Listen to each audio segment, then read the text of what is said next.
participated in a half dozen therapy sessions with the therapy dogs. We come back for the therapy sessions because the boys enjoy spending time with the dogs. They miss having their dog, so it's nice for them to have that part of home when the therapy dogs come in. Give it. Good dog. What a good girl.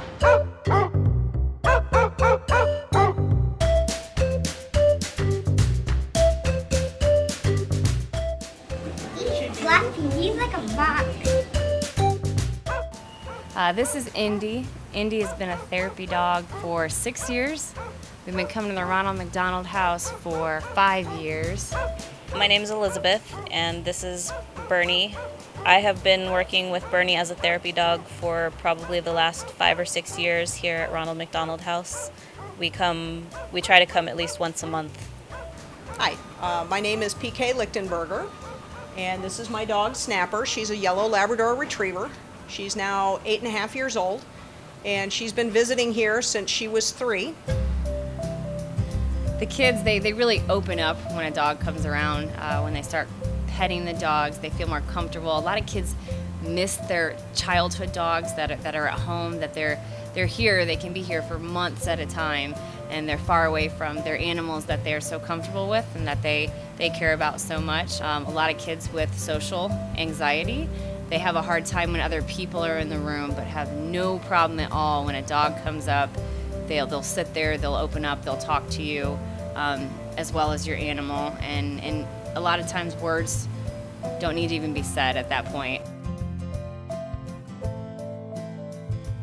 Seeing some of the same kids again, or some of the same families, and them recognizing her and, wondering when she's going to come back, they can see her again.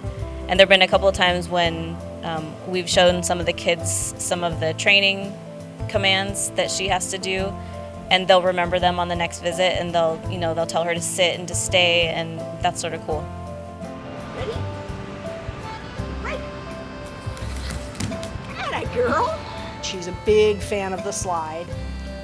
She likes to jump through the hippopotamus and go and run around out in the playground equipment. When she's on the ground, she's like, let's go do something. Come on, we gotta do something. Throw the toy again. Let's go find somebody to play with.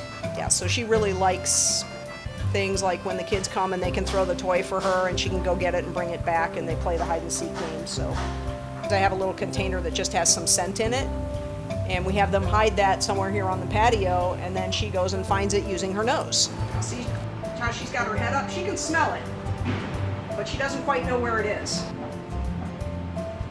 There it is! Good girl!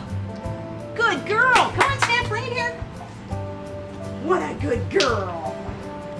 What a good girl! That was awesome! Good job! She's a pretty good finder. You're a good finder, Snapper. You're pretty good at everything. Snapper, heel. Wait. Sit. Good. Sometimes we get kids in that are afraid of dogs, and they just like to kind of stand back and just watch. And when we have that, what we'll do is we'll do some obedience. And a lot of the obedience moves we can turn into sort of like a little dance.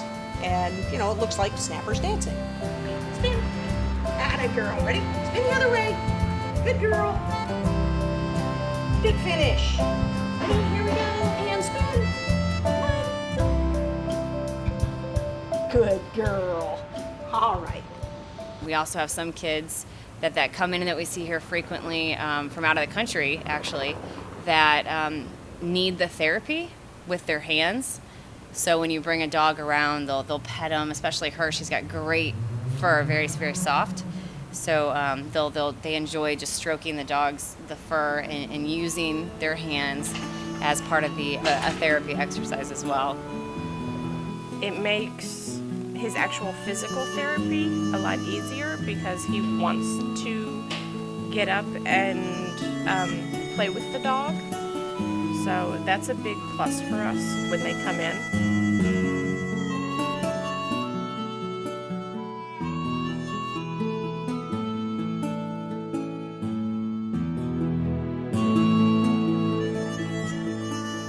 A lot of the parents come out and spend more time with the dogs than the kids do.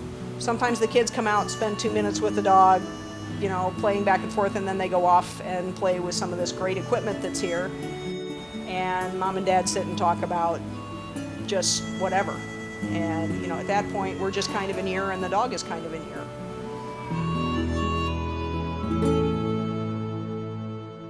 There will be days where you feel like you didn't do anything at all. And there will be other days where you get that aha moment where, you know you really made a difference for somebody. And sometimes it's something very small. It's very rewarding in the sense that the kids, just the look on the kids' faces when they're so excited to see the dog. They love petting her, they like watching her do tricks. It's wonderful talking to the families. The staff is amazing here. It's definitely a very rewarding experience for myself and my dog. As soon as that Saturday rolls around, she's very excited to come. Jumps in the car, jumps right out. She's ready to, you know, run into the door to come in here and just get pet for as long as possible. Sometimes when it's time to leave, I'll take her outside to go to the bathroom, and she'll try to come back in. She wants to come back in, so she really likes it. She really, really likes the kids here and the families and the staff. Everybody's really good to her. We have a great time. I mean, we like coming here. We definitely feel appreciated as volunteers here at Ronald McDonald House. That's a big part of why we keep coming back and make a point to come back. Get up here. Really? Really? You goof. Oh, snapper, snapper.